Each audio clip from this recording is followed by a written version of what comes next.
드러나는 것인데요. 하나님의 마음에 하나님의 법을 두고 여호와를 바라고 그의 도를 지키고 온전한 사람, 정직한 사람이 된다라고 이제 말씀해주고 있는데 한번 하나씩 보도록 하겠습니다. 첫 번째, 마음에 하나님의 법을 두는 사람이 바로 의인이고 그런 사람이 바로 하나님의 법에 따르는 사람이다 라는 의미죠. 읽어볼까요? 시작.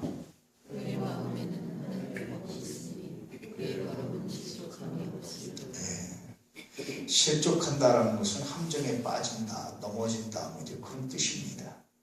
왜 우리가 실족하냐? 왜 우리가 시험에 드냐? 왜 우리가 넘어지느냐? 왜 우리가 함정에 빠지느냐라고 말할 때 성경은 굉장히 분명한 사실 하나 말해주고 있어요. 그것은 우리가 하나님의 법을 마음에 두지 않았다. 다시 말하면 하나님의 법을 우리가 순종하려고 하고 하나님의 법에 나가려고 하지 않는 것이 아니라 인간의 생각이나 인간의 법이나 인간의 판단이나 인간이 보기에 좋은 걸 하려고 하다가 실족하고 넘어집니다 라는 거예요.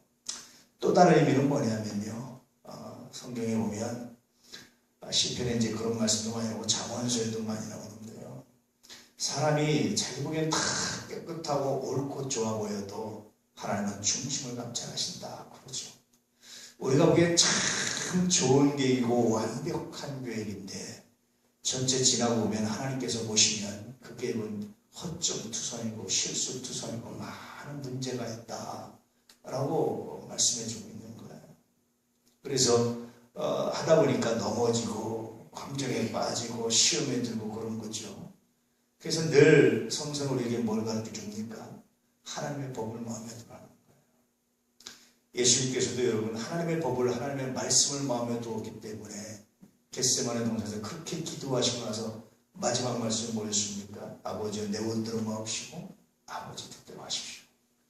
저는 이 말씀을 묵상할 때마다 참 와닿는 게 많아요. 우리는 보편적으로 잘못 기도하면 어떻게 기도합니까? 내 뜻은 다 그냥 아버지 뜻만 얘기하잖아요. 여러분 그거 우리는 아버지 뜻은 다 몰라요. 나는 내 뜻대로 가는 게 하나도 없습니다. 아버지 뜻만 구합니다. 거짓말입니다. 예수님도 안 그러셨어요. 하나님 내 뜻은 이렇습니다. 내 생각은 이러면 좋겠습니다. 내 생각은 이렇게 하셨으면 좋겠습니다. 최선을 다해서 기도하십시오. 예수님 어떻게 기도하십니까? 땀방울에 핏방울에 들어 정말 애타게 정말 간절하게 기도하신 거 아닙니까? 창자가 끊어지듯이 기도하신 거 아닙니까? 우리가 부르짖어 기도하다 보면 가로가다 창자가 끊어질 것 같은 아픔을 느낄 때가 있죠. 저도 어떻게 하면 좀 한번 땀방울에 핏방울에 되게 한번 기도해볼까 제가 시험을 해봤어요. 제가 별걸 다 해봤어요. 어떻게 하면 목에서 피가 터져나오게 한번 부르실 수 있을까 해가지고 소리도 질러보고요. 여러 번 해봤습니다. 그것도 해보고 또 하나 제가 참 해보고 싶었던 게 뭐냐면 어떻게 하면 땀방울이 핏방울이 되게 할 수 있을까? 뭐 어떤 목사님은 뭐 기도하다 보니까 땀이 나는데 이렇게 나중에 벗어보니까 그 뒤에서 이렇게 피가 흥건하게 배 나왔다고 이렇게 얘기하는 분도 있었는데 저는 그걸 못 봐서 그래서 정말 열심히 막 땀 흘려서 창자가 끓을 때 기도했는데도 불구하고 땀방울이 핏방울이 되더라고요. 그래서 도대체 얼마나 열심히 기도했으면 그랬을까 그런 생각이 들 때가 있죠. 그렇게 열심히 기도했어요. 자기 생각을 하나님께 알았어요. 근데 그렇게 기도하고 나서 마지막에 내린 결론은 뭡니까? 그럼 하나님 내 원대로 마옵시고 아버지로 인도하십시오. 이걸 통해서 뭐가 드러나고 있어요? 내 뜻과 하나님 다시 명확하게 가는 거예요. 기도는 여러분 그런 겁니다. 우리가 하나님께 깊이 기도한다는 것은요, 무슨 신령한 무슨 환상을 보고 물론 그럴 수 있어요. 근데 그건 두 번째 별로 중요하지 않아요. 왜냐하면 전능하신 하나님을 믿잖아요. 전능하신 하나님이 천지를 창조하신 하나님이 죽은 사람을 살리고 기적을 일으키고 하는 건 별로 의미가 없어요. 여러분 우리가 하나님을 믿으면 우리 눈앞에 그런 기적이 나타났다는 게 별로 의미가 없다니까요. 정말 의미 있는 건 뭔지 아시죠? 기도하다 보면 내 뜻과 하나님 뜻이 명확하게 나눠지는 거죠. 예리하게 나눠지면 쫙 갈라지는 거예요. 마치 홍해바다 갈라지듯이 쫙 갈라지면서 아 하나님의 뜻과 내 뜻이 이렇게 다르구나.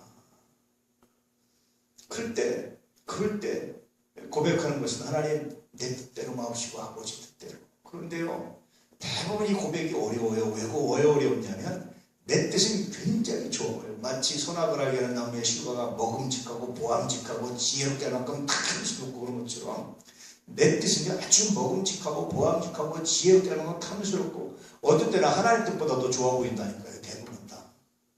우리 눈에 이 훨씬 좋아 보여요. 그런데 기도하고 내가 하나님께 맡긴다는 게 뭐냐면 이 좋은 걸 포기하는 거예요. 이 좋은 걸 포기하고 내가 아버지의 뜻대로. 만약에 내가 예수님의 입장이라면 그 시간에 어떻게 하나님 나를 죽임으로 해서 하나님 당신의 백성들이 당해야 될 고통을 생각해 보셨습니까? 역사를 아시고 미래를 아신 예수님께서 보시면 수천 년간 그렇게 학살당하고 그만두기 아파하고 날 없이 떠들고 유리방황하고 이게 눈에 보이니까 얼마나 답답하시겠어요. 그래서 예루살렘의 딸들아 나를 위해서 하지 말고 너와 너의 자녀들을 위해서 올라라고 예수님 말씀하시잖아요. 얼마나 마음 아프겠어요. 그러니 예수님 보시기에 뭐가 더 정의롭고 뭐가 더 아름답겠습니까? 사람이 보기에 훨씬 더 자기의 생각이 아름답고 위대해 보일 수 있잖아요. 그렇지 않습니까? 훨씬 더 보암직하고 탐스럽고 지혜롭고 훨씬 더 아름다워 보이지 않습니까? 다른 방법으로 구원을 이루시는 것이. 그런데 이걸 포기하고 가장 어떤 의미에서 원초적으로 무식하고 어떤 의미에서 아프고 어떤 의미에서 이해가 되지 않는 방법입니다. 아버지의 뜻대로 하십시오. 그렇게 이루고 가는 거예요. 사람들이 왜 그렇게 하나님 뜻에 순종하기 어려우냐면 바로 여기에 있습니다. 고난이 오고 아픔이 오고 힘들어도 그게 정말 좋은 길이고 아름다운 길이라고 믿는다면 생각한다면 그렇게 생각이 된다면 힘들어도 가요. 우리는. 나폴레옹이 여러분 세계를 정복할 때 알프스산을 넘어야 됩니다. 병사들이 막 힘들어요. 여러분 나중에 혹시라도 가보시면 그 스위스 쪽에서 이탈리아 쪽으로 이렇게 넘어가는 알프스산을 넘어가다 보면 아마 정말 여러분 대단합니다. 한니발이 그렇게 코끼리 군대를 이끌고 그 산을 넘었다는 게 도대체 믿어지지가 않아요. 병사들한테 몰리면 그 땅에 희망을 얘기하는 거예요. 야, 저 틈만 넘어가면 이라고 말하니까 병사들이 죽을 똥살똥 올라가는 거예요. 고난이고 힘들어도 그게 희망이 있으면 가는 겁니다. 근데 우리가 하나님의 뜻은 그게 안 보여요. 어떤 때. 그래서 순종하기가 어려워요. 그런데 그래서 나를 부인하고 자기를 부인하고 포기하고 하나님 말씀에 순종하면요. 안 되는 것 같고 실패하는 것 같고 도대체 안 보이는 것 같고 부끄러운 것 같은데 믿음으로 순종하면 그 다음부터 하나님께서 놀라운 역사, 놀라운 열매를 이루어가시는 거예요. 이게 하나님 뜻입니다. 기도라는 건 뭐냐면 깊이 기도하면서 내 뜻과 하나님 뜻이 명쾌하게 나눠지면서 날카롭게 나눠지면서 그 안에서 보암직하고 탐스럽고 지혜롭게 할 만큼 아주 아름다운 내 뜻을 포기하고 하나님 하나님의 뜻으로 미련하고 그래서 바로 전도에 미련한 것으로 얼마나 전도가 미련해 보였겠어요. 그렇잖아요. 여러분 생각해 보세요. 하나님이 한번 예수 안 믿어? 니들이 안 믿어? 그래? 다리를 쭉 다리 엉덩이 이렇게 불에 터나보세요. 아니면 하늘에다가 갑자기 쫙 해서 하나님이 기적을 나타내보세요. 여기다가 주 예수를 믿어라. 그러면 너 집이 구원을 받을 거다. 그렇지 않으면 내가 딱 징벌당할 것이다. 이렇게 해서 쫙 하늘에 손가락이라도 써보세요. 다니엘 시대처럼 갑자기 벽에 나타난 것처럼 쫙 써보세요. 그럼 사람들이 어디 가겠어요? 바울이 복음 전할 때 막 써보면 보시오! 그러면 내가 사람들이 우와! 하고 다 믿잖아요. 하나님 그렇게 안 하시는 거예요. 하나님 보기엔 그게 가장 좋을 것 같은데 안과다 그러시죠. 하나님 저 사람한테 하나님 살아계신 걸 보여주시옵소서 막 그렇게 기도하잖아요. 여러분 그렇게 해서 예수 믿으면요 물론 하나님 간혹가다 그렇게 하시는 방법도 있긴 있어요. 근데 대부분의 사람들이 그렇게 해서 예수 믿으면요 그게 믿음일까요? 그게. 그래서 전도에 미련한 것으로 전도가 정말 미련한 겁니다. 어떻게 보면 하나님 보시 하나님 입장에서 보면 근데 그 방법이 하나님이 사랑하시는 가장 원초적이고 가장 그런 바닥이 가장 귀한 방법. 하나님의 뜻에 하나님의 마음 도움을 마음에 두고 산다는 것은 그래서 세상적인 계산을 포기하는 겁니다. 이익을 포기하는 겁니다. 그게 하나님의 마음이에요.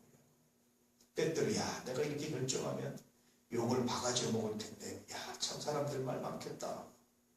깊이 묵상해보면 오히려 그것이 하나님의 뜻이고 그럴 때 사람들이 막 이렇게 얘기했는데 그 사람들이 얘기한다는 얘기는 뭔가 이슈가 되는 거잖아요. 막 얘기했는데 지나고 나서 보니까 이야 정말 그것이 하나님의 뜻이었구나. 모든 사람들이 고백하고 인정하게 하시는 그것이 바로 하나님의 뜻이고 하나님이 일하시는 방법입니다. 하나님의 마음을 하나님의 법을 마음에 둔다는 것은 이런 거예요. 그래서 다른 말로 하면 좁은 길로 가는 겁니다. 남들이 많이 안 가는 길로 가는 겁니다. 하나님의 마음은 하나님의 올 마음에 두고 산다. 고난주간이라는 게 뭐냐? 우리가 이제까지 내 편한 대로 내가 십자가 없이 영광을 받으려고 그러고 헌신 없이 은혜를 받으려고 하고 그런 값싼 은혜를 우리가 추구했단 말이에요. 이 시간에 고난주간에 그걸 포기하는 하나님, 내가 이제까지 값싼 은혜를 추구했습니다. 포기합니다. 자신의 삶을 영적인 다이어트라는 것이 고난주간의 의미입니다. 하나님의 마음에, 하나님의 법을 마음에 든다는 것은 그럴 때 하나님께서 복을 주신다.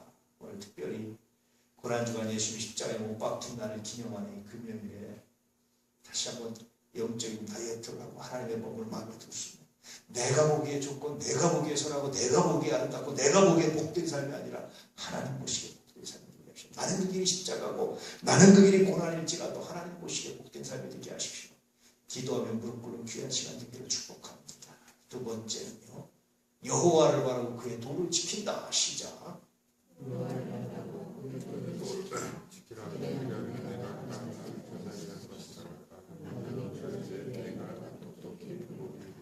여기서 우리가요, 잊어버려도 되는 말씀이 하나씩 믿고 뭐냐면 그리하면 이후는요, 여러분 별로 신경 쓰지 마세요. 하나님이 주시겠다고 약속했으니까 주시겠죠. 우리가 할 일은 뭡니까? 그건 하나님의 하실 일입니다. 그리하면이라고 말하는 건 하나님의 하실 일이에요. 우리가 할 일은 뭡니까 여러분? 여호와를 바라고 그의 도를 지키는 것이 우리가 할 일입니다. 때때로 사람들은 우리가 할 일은 포기하고 외면하고 하나님 주시는 복만 생각하는 경우들이 있어요. 그러다 실패하는 겁니다. 우리가 할 일은 여호와를 바란다. 여호와를 바라는 가장 아름다운 기도가 뭘까라고 생각해보면 우리가 계속해서 주기도문 강연하지만 주기도문이에요. 왜 그렇게 기도했느냐? 대개 나라와 권세하고 영광이 아버지께 영원히 있습니다. 왜 그렇게 기도했느냐? 대개 호티, 왜냐하면 뭐 때문에 그런 것이거든요. 주일날도 말씀드리겠지만 왜 앞에 이런 기도를 했느냐? 왜냐하면 아버지의 나라와 권세와 영광만이 영원하기 때문에 내가 이렇게 기도했습니다. 그 앞에 기도가 뭡니까 여러분? 하늘에 계신 우리 아버지의 이름이 거룩히 받으십시오. 뜻이 하면서 땅시도 이루어지게 원합니다. 나라가 임하기를 원합니다. 우리에게 일용할 양식을 족합니다. 아버지여, 서로 용서하고 용서하는 사람 되십시오. 아버지여, 심에서 건주십시오. 아버지, 악에서 구해 주십시오. 왜 우리가 이렇게 기도했냐면 왜 더 많은 걸 구하고 왜 더 많은 세상의 복을 구하고 더 많은 걸 하나님 나라 부자 되게 하시고 대박나게 이렇게 기도하자고 왜 일용할 양식을 족하고 이렇게 기도했냐면 아버지의 나라와 권세와 영광만 영원하기 때문에 이렇게 기도하는 거예요. 놀랍지 않습니까? 그렇지 않습니까? 그러면 여호와를 바라고 그의 도를 지킨다는 게 뭐예요? 다른 말로 하면 세상적인 복이나 영을 포기하고 아버지의 나라 족하고 아버지의 뜻이 족합니다. 그저 나는 일용할 양식만 있어도 내가 아버지의 나라를 구하고 내가 그저 시험에만 들지 않고 넘어지지만 않으면 내가 악에 빠지지만 않으면 내가 아버지의 영광을 구할 수 있습니다. 그렇게 되기를 바랍니다. 이게 여호와의 도를 바라는 거예요. 그리할 때 하나님께서 복 주신다. 그러면 우리가 이 시간에 행복해야 될 게 뭡니까? 내 삶에 있는 세상적인 욕심을 버리는 거예요. 하나님이요. 혹시 내가 세상의 욕심과 세상에서 좋은 것 정말 바라고 이렇게 소망하다가 놓치고 있는 것은 없습니까? 최소한 이 고난주간 오늘 하루만이라도 이번 한 주간만이라도 그걸 버려서 우리의 나머지 1년의 삶 가운데서 그리고 내 영혼의 그런 데가 아니라 정말 아버지의 나라를 소망하고 살아가는 날마다 주기도문을 외우면서 여러분 묵상을 보면 뭐가 묵상이 되겠습니까? 그것은 하나님의 내가 일용할 양식만 있어도 하나님의 내가 숨쉴 만한 능력만 있어도 힘만 있어도 내가 아버지의 나라를 구하겠습니다. 내가 그거면 족합니다. 왜냐하면 아버지의 나라와 권세만 영원하지 내가 가진 물질과 내가 가진 건강과 내가 가진 세상의 모든 부귀는 다 떠나가는 것이기 때문에 그렇습니다. 그런 고백입니다. 제가 오늘 어떤 일 때문에 홍원동 쪽에 갔는데 갑자기 가족에 딱 그런데 옛날 생각이 나는 거죠. 집사람 처음 만났을 때 데이트할 때 그 골목들 보면서 가만히 생각해 보니까 그게 벌써 28년 전이에요. 집사람 만나서 연애 처음 시작할 때가 30년 가까이가 후딱 지나간 거예요. 언제 30년 가까이가 지나갔지? 이런 생각을 하면서 그러면 지금부터 남은 30년도 어떻게 되겠습니까? 지나고 나면 금방인 거예요. 그거 너무 길지 않아요. 훌떡지가 납니다. 하루하루 긴 것 같지만 깊지 않습니다. 벌써 아침을 시작한 지가 얼마 전인 것 같은데 벌써 저녁 돼서 밤이 돼서 이렇게 10시가 가까워오잖아요. 그렇잖아요. 그러니 여러분, 인생에서 내가 이 땅에서 갖는 것이 얼마나 여러분 사실은 땅에서 필요하기도 하지만 그러나 꼭 필요한 건 아니죠. 꼭 필요한 건 뭡니까? 영원한 하나님의 나라. 우리 나 영원한 하나님의 나라를 향해서 받고 있잖아요. 그렇지 않습니까? 그것이 여호와를 바라고 그 도를 지킨다. 그런 사람이 바로 의인의 사람이고 그런 사람을 하나님께서 복을 주신다라고 말씀하십니다. 세 번째로 온전한 사람, 정직한 사람이 된다. 시작. 온전한 사람을 그리고 정직한 자를 볼지어다. 그러면 정말 고난주간에 여호와 주님께 고난에 참여하고 하나님을 바라고 정말 그 안에 있는 사람들이 누구냐? 실제적인 이제 삶에 대해서 말하는 거예요. 앞에 두 번째는 어떤 의미에서 교리적이고 앞에 두 번째는 어떤 의미에서 뿌리입니다. 여호와를 경외하는 뿌리입니다. 그 뿌리가 근본은 뿌리잖아요. 그 뿌리가 싹이 나면 어떤 싹이 나느냐? 라고 말할 때 정직한 사람이 되는 거예요. 정직함이 여러분 그래서 얼마나 귀한지 몰라요. 그런 사람이 온전한 사람이다. 정직한 사람이다. 우리가 살면서 100% 정직은 못하죠. 우스갯소리를 그러잖아요. 거짓말 대회에 있는데 이때가 된 누굽니까? 난 평생 한 번도 거짓말 안 했다. 이런 사람이 1등했다지만 우리는 평생 뭐 거짓말 수도 없이 많이 합니다. 그런데 그것이 거짓말인 줄도 모르고 회개할 줄도 모르는 건 정말 중요해요. 특히 하얀 거짓말은요. 회개가 안 돼요. 잘 사람. 아 내가 뭐 이거 나쁜 일 했나요? 뭐 나쁜 일 목적으로 했나요? 근데 성경에 보면요. 우리가 무슨 무익한 말을 했을지라도 무슨 농담을 할지라도 마지막 날에 심판 날에 이에 대해 신문을 받으리니 분명히 주님 그렇게 말씀하셨어요. 우리의 말 한마디 한마디가 신문의 대상입니다. 생각해 보면 그래요. 그래서 정말 하나님을 믿는다는 게 뭐냐? 하나님을 믿는 사람의 삶의 가장 첫 번째가 뭐냐? 정직함이라는 거. 오늘 한국 사회에서 기독교가 욕먹는 이유가 뭐겠습니까? 기독교인들이 정직하지 않아요. 사람들은요, 우리가 갖고 있는 교리나 우리가 하나님 사랑하는 마음 이거 보지 않아요. 그거 중요하잖아요. 안 믿는 사람들은 뭘 봅니까? 겉으로 드러난 걸 보는 거예요. 뭐가 드러났습니까? 정직했느냐 안 했느냐 이거. 요즘에 한참 방산비리로 많이 나오는 그 이규태 씨.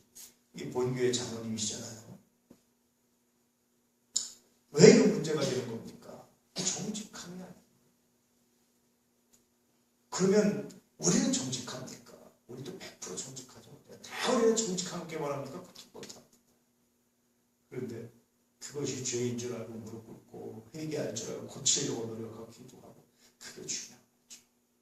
결국은 의인은 어떤 사람이냐? 어떤 모습을 나타나느냐? 하나님의 마음에 하나님의 법을 두고 여호와를 바라 그것들을 지켜서 살아내는 삶의 결과, 겉으로 드러나는 삶의 결과가 뭐냐? 가장 첫 번째가 가장 처음에 가장 첫 발을 내딛는 삶이 뭐냐? 정직함이야. 이게 첫 번째입니다. 이게 첫 번째 삶의 레더죠. 그래서 저는 굉장히 멋있는 교육이 하나가 뭐냐면 아이들한테 무감독 시험, 감독 없이 시험 보게 하는 거 정말 멋있는 거예요. 아이들한테 뭐 일종의 가르쳐 주는 겁니다. 혹은 뭐 그런 게 있잖아요. 이렇게 어떤 데는 이렇게 가면은 사람이 없어요. 무인 판매대회 있잖아요. 자기 스스로 알아서 돈 넣고 알아서 가져가는 거. 물론 거짓말하는 사람도 있지만 여러분 이런 것들이 많아져야 사회가 아름답지 않겠습니까? 교회가 그렇게 돼야 되지 않겠습니까? 그죠? 양심껏 이렇게 내놓고 양심껏 하고 양심껏 자기 거 가지고 이렇게 자꾸 이게 훈련이 돼야 그래서 시인하는 첫 적용이 되는 것이고 그럴 때 하나님의 영광이 나타나는 것이다. 그러면 우리가 이 고난주간에 여러 가지 말씀드렸는데 우리가 정말 다이어트 해야 될 것이 뭐냐면 말인데 우리 말에서 우리 언어에서 거짓말을 하나씩까지 덜어낸다면 여러분 그것은 정말 조지된 고난에 참여하는 것이고 그러면 그것이 정말 고난주간을 제대로 지켜내는 하나의 방법, 가장 원초적이고 가장 첫 번째 우리가 해야 될 실제적인 삶의 변화라고 말씀해 줍니다. 오늘 기도하시면서 그렇게 여러분 하나님께 나오시고 우리의 입술에 죄악을 고백할 수 있는 그런 은혜가 있기를 축복합니다. 그래서 결론적으로 뭐냐면 하나님의 구원을 막구한 겁니다. 시작. 여호와께서 그들을 구원하시되 하늘에서 먼저 구원하시는 그를 의지하다. 그럴 때 하나님 주시는 복이 있어. 그럴 때 구원하신다. 악인들에게서 구원하신다. 사람들의 공격받고 비방받는 것 같은데 그 비방이 크면 클수록 하나님의 구원이 더 커 보입니다. 예수님께서 가장 낮은 자리, 가장 수치스러운 자리, 가장 부끄러우고 십자가의 그 자리. 어저께 새벽인가 오늘 새벽인가 말씀드렸지만 예수님 여러분 십자가 지는 것은 뭡니까? 나체입니다. 나체 다 벌게 벗은 거예요. 속옷 겉옷 다 뺏겼으면 유대인들은 나체입니다. 유대인들 옷 2개 입어요. 통으로 된 속옷하고 겉옷 하나 걸치고 이거 보시면요 완전히 벗기신 거예요. 예수님께서 그래서 속옷을 달라고 하는 겉옷까지 주라는 얘기는 뭡니까 여러분? 뻘게 벗고 다니라는 얘기예요.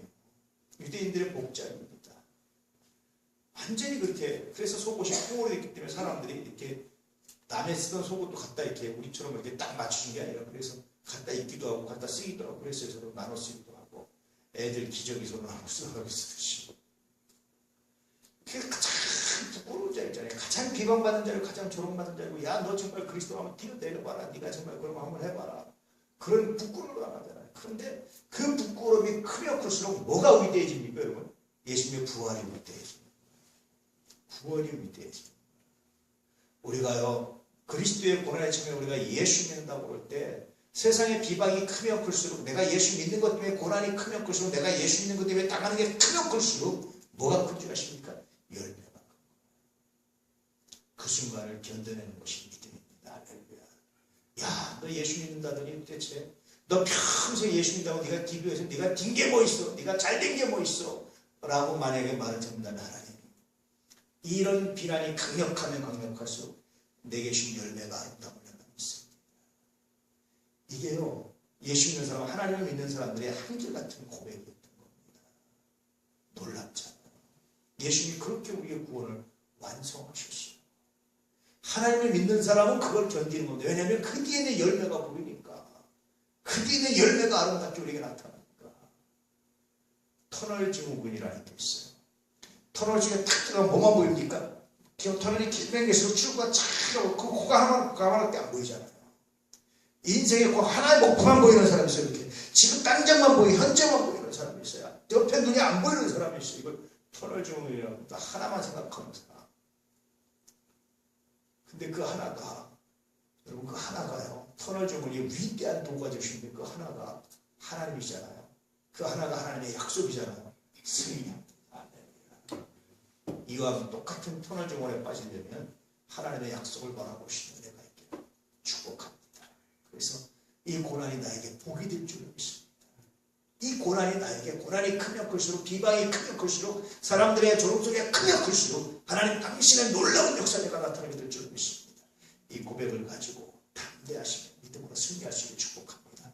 고난주간은요 이거 결심하는 주간입니다. 고난주간은요 이거 확신하는 주간입니다. 고난주간은요 다시 이렇게 살겠다고 하나님께 무릎 꿇는 시간이 바로 고난주간입니다. 그냥 감성적으로 폼 잡히고 그냥 십자가 소리 내고 막 못 박히는 소리 내고 물론 그것도 교육상이 때였겠지만 이제 여러분은 이제 그 정도 애들이 아니잖아요. 신앙의 초보자가 아니잖아요. 그럼 막 감성적으로 막 망치들이 딱딱 들리고 막 울고 막 채찍들이 나고 이런까지 와 하고 울고 막 이런 이제 그 정도 신앙이 어린 사람들이 아니잖아요. 그렇죠. 이제 한참 더 높은 이런 신앙의 단계로 나오셔서 정말 여러분 신앙의 위대한 하나님의 살아계심을 갖고 경험하시고 그런 은혜가 있기를 축복합니다. 세월이 갑니다. 메멘토 모리입니다. 우리도 죽습니다. 그러나 예수 믿는 사람들에게는 부활이 있습니다. 하나님의 나라가 있습니다. 할렐루야. 끝까지 포기하지 아니하시고 내가 세상 끝날까지 너를 함께하리라 약속하신 하나님의 약속이 있습니다. 이 약속 부여잡고 끝까지 믿음으로 나아가시는 거룩한 역사, 거룩한 은혜가 있기를 주의 이름으로 축복합니다. 축복합니다. 축복합니다. 기도하겠습니다.